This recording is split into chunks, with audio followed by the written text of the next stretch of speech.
ఎవరెవరైతే మిమ్మల్ని జైల్లో పెట్టే కార్యక్రమం ఎవరెవరైతే చేస్తారో, మంచి చేసిన వాళ్ళని గుర్తుపెట్టుకోండి, చెడు చేసిన వాడిని గుర్తుపెట్టుకో, ఇద్దరిని గుర్తుపెట్టుకో. ఊరికే చూస్తూ ఊరుకో. వైఎస్ఆర్ కాంగ్రెస్ పార్టీ బ్రతుకుతుంది, వైఎస్ఆర్ కాంగ్రెస్ పార్టీ ఈ రాష్ట్రాన్ని ఏలుతుంది అని కూడా ఈ సందర్భంగా చెప్తాను. మరో 30 సంవత్సరాలు ఏళ్తామని కూడా ఈ సందర్భంగా కూడా మరి గట్టిగా కూడా చెప్తాను. కాబట్టి ఎవ్వరూ కూడా వైఎస్ఆర్ కాంగ్రెస్ పార్టీకి సంబంధించిన ఏ కార్యకర్త వెంటికి కూడా పీకలేడు అని చెప్పి కూడా ఈ సందర్భంగా చెప్తాను. ఇది ప్రతి ఒక్కరూ గుర్తుపెట్టుకోండి, ఒక్కటే గుర్తుపెట్టుకోండి. ఈసారి జగనన్న 2.0 కొంచెం వేరుగా కూడా ఉంటుంది. ఈసారి జగనన్న 2.0 కార్యకర్త కోసం ఎలా పనిచేస్తుందో కూడా చూపిస్తుంది. ఇది మాత్రం నేను ఖచ్చితంగా చెప్తా ఉన్నాను. ఎందుకనంటే జగనన్న 1.0లో బహుశా కార్యకర్తలకు నేను అంత గొప్పగా బహుశా చేయలేకపోయి ఉండొచ్చేమో. ప్రతి పథకము ప్రతి విషయంలోనూ కూడా మొట్టమొదటిగా ప్రజలే గుర్తుకొచ్చారు. ప్రజలకు మంచి చేయడం కోసమే నా టైం కేటాయించా, నా తాపత్రయపడ్డా, ప్రతి విషయంలోనూ దానికోసమే అడుగులు వేశా. కానీ జగనన్న 2.0కి వచ్చేసరికి మాత్రం చంద్రబాబు నాయుడు కార్యకర్తలకు పెడతా ఉన్న ఇబ్బందులు చూసా, కార్యకర్తలు పడతా ఉన్న అవస్థలు చూసా, కార్యకర్తలు పడతా ఉన్న బాధను గమనించా. వీళ్ళ కోసం గట్టిగా మీ జగనన్న ఉంటాడని సందర్భంగా గట్టిగా చెప్తాను. వీళ్ళు చేసిన ఏదో పనులు బయట పెట్టి దాని గురించి మాట్లాడితే దౌర్జన్యంలా ఉంది. ఎవరెవరు చేస్తారో అందరి మీద తిరిగి మేము రిటార్చ్ ఇస్తాం, తిరిగి పగ తెచ్చుకుంటాం అన్నారు. అరే అది రావడానికి ఇంకా 4 సంవత్సరాల 7 నెలలు, ఎలక్షన్ రావడానికి. మళ్ళీ వచ్చే ఎలక్షన్లో మీరు గెలవడానికి ఛాన్స్ లేదు కదా. ఇప్పుడు 11 వచ్చినాయి, 11లో ఈసారి సింగిల్ డిజిట్కి పడిపోవద్దని గ్యారంటీ ఏంటి? మీరేమన్నా రామరాజ్యం నడిపారా? మీరేమన్నా మహానుభావులుగా పరిపాలించారా? వెయిట్. సో మీరు కళ్ళగంట మానండి.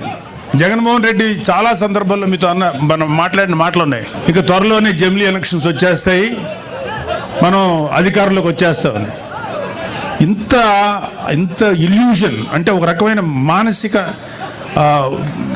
దీనిలో సైకలాజికల్ సమస్యలతో ఉన్న మీకు ఎప్పుడో 4 సంవత్సరాల 7 నెలలు 3 నెలలు 4 నెలల తర్వాత వచ్చే ఎలక్షన్స్ అప్పుడే వచ్చేస్తాయని చెప్పి జనాలతోటి మైండ్ గేమ్ ఆడుతున్నారు. లేకపోతే మీ కార్యకర్తలను ఉన్న వాళ్ళని సేవ్ చేసుకోవడానికి ప్రయత్నిస్తున్నారు.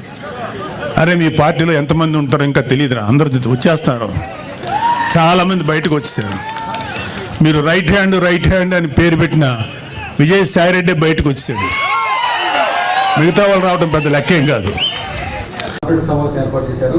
2.0తో ఎలా ఉందో చూపిస్తాము. త్వరలో 30 సంవత్సరాల పాటు మానే అధికారంలో ఉంటామని పార్టీ బయటతుంది ఏపీలో. ప్రజలు ఇంకా 1.0 నుంచే కోలుకోలేకపోతున్నారు స్వామి. ఎంతమంది దళితులు చంపారండి, ఎంతమంది బడుగు బలహీన వర్గాలు చంపారు, ఎంతమంది మైనారిటీ సోదరులు చంపారు గత ప్రభుత్వంలో. ఇక్కడున్న నాయకులందరిపైన కేసులు పెట్టారు. ప్రజలకి స్వేచ్ఛ ఎక్కడుండేది గత ప్రభుత్వంలో? మేము బయటికి రావాలనుకుంటే మా గేట్లకే తాడు కట్టారు కదా అన్నాడు. నా పైన 23 కేసులు పెట్టారు, అటెంప్ట్ మర్డర్ కేసు పెట్టారు, ఎస్టీసీ కేసు పెట్టారు. శాశ్వత భూ హక్కు చట్టం అని తీసుకొచ్చి ప్రజల భూముల్ని కాజేయడానికి ప్రయత్నించారు. ప్రజలు మర్చిపోయారు అనుకుంటున్నారా? ఆయన ఎవరు మర్చిపోలేదు. ఎన్నికల ముందర కూడా నా ఎంట్రీగా ఎవరు పీకలేరు అన్నారు. ఏమైంది? ప్రజలు ఎన్ని ఎంట్రీలు పీకారు చెప్పండి. No, I am following the due process of the law. If I don't follow the due process of the law, tomorrow you will question me saying that this is vindictive politics. Madam is here. Immediately what you will say, you are vindictive in nature. I have to follow the due process of the law. See, together, Bharatiya Janata Party, Telugu Desam Party, Janasena Party, together, we spoke about illegal liquor, we spoke about illegal stand, we spoke about land mafia, and inquiries are going on. Liquor inquiries are going on. So let the process get completed. It will be followed by action because it is a promise we have made to the people. In almost 90 meetings, I spoke about my red book, sir. I showed my red book. People have endorsed my red book. తీవ్రవాదులు అణిచివేసిన party Telugu Desam party, గుర్తుపెట్టుకో. రౌడీల్ని తుదముట్టించిన party Telugu Desam party, గుర్తుపెట్టుకో. మత విద్వేషాల్ని పూర్తిగా అణచివేసిన party Telugu Desam party. ముఠాల్ని పూర్తిగా మట్టిలో గడిపించిన party Telugu Desam party. రేపు కూడా ఈ సైకోలు, రౌడీలు, రాజకీయ రౌడీలు నా దగ్గర తోక తిప్పలేరు. మళ్ళీ చెప్తున్నా, మీరు గుర్తుపెట్టుకోండి. 24 క్లేమోర్ మైన్స్ కే భయపడకపోతే ఇలాంటి సైకోలకు భయపడతానా? పెట్టినారా? అవన్నీ నాకు వదిలిపెట్టండి. కానీ మీరందరూ గుర్తుపెట్టుకోవాలి, షాక్ ట్రీట్మెంట్ ఇస్తా, అసలు ట్రీట్మెంట్ ఇస్తా, దాని గురించి నీకేం బాధలా. దానికంటే అసలైన బాధ ఏంటంటే రాష్ట్రం మొత్తం గంజాయి మత్తులోకి వెళ్ళిపోతా ఉంది. అది డేంజరస్ ట్రెండ్. గంజాయి తాగిన వాడికి భార్య తల్లికి డిఫరెన్స్ తెలియదు. వాడు ఏం చేసేవాడు తెలియదు. అలాంటి పరిస్థితికి వచ్చిన తర్వాత, వాడు చెడిపోయిన తర్వాత వాళ్ళని మార్చడం అనేది మన చేతల్లో కూడా చాలా డిఫికల్ట్ టాస్క్. చాలా ఎలాబరేట్ గా ఇవన్నీ కూడా నాకు ఆలోచిస్తే ఒకసారి నిద్ర కూడా రాదు. ఏమైపోతుంది రాష్ట్రం అనే బాధ, ఆవేదన ఉంటుంది. కానీ తప్పదు, మన బాధ్యత ఉంది. ఈ రాష్ట్రాన్ని కాపాడుకోవాలి.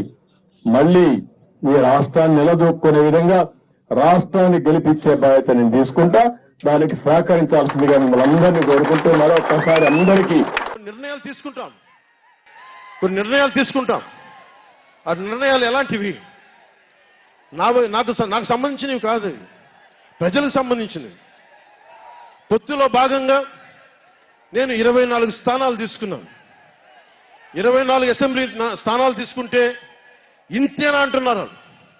24ఏనా? ఇంతేనా? మనోళ్ళు కాదు, అవతలి వాళ్ళకి తెలియట్లా. బలి చక్రవర్తి కూడా వామనుణ్ణి చూసి ఇంతేనా అన్నాడు. బలి చక్రవర్తి కూడా వామనుణ్ణి చూసి ఇంతేనా అన్నాడు.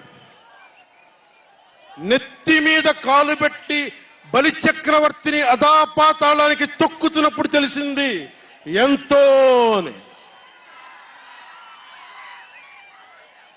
ఇంతింతై వటుడింతై నభో వీధిపై నంతై తోయిద మండలాగ్రమణకంతై వామనవతారాన్ని చూపిస్తుంది జనసేన. జగన్ గుర్తుపెట్టుకో, అధాపాతాళానికి తొక్కకపోతే నా పేరు పవన్ కళ్యాణే కాదు, మా పార్టీ జనసేనే కాదు. మర్చిపోకో.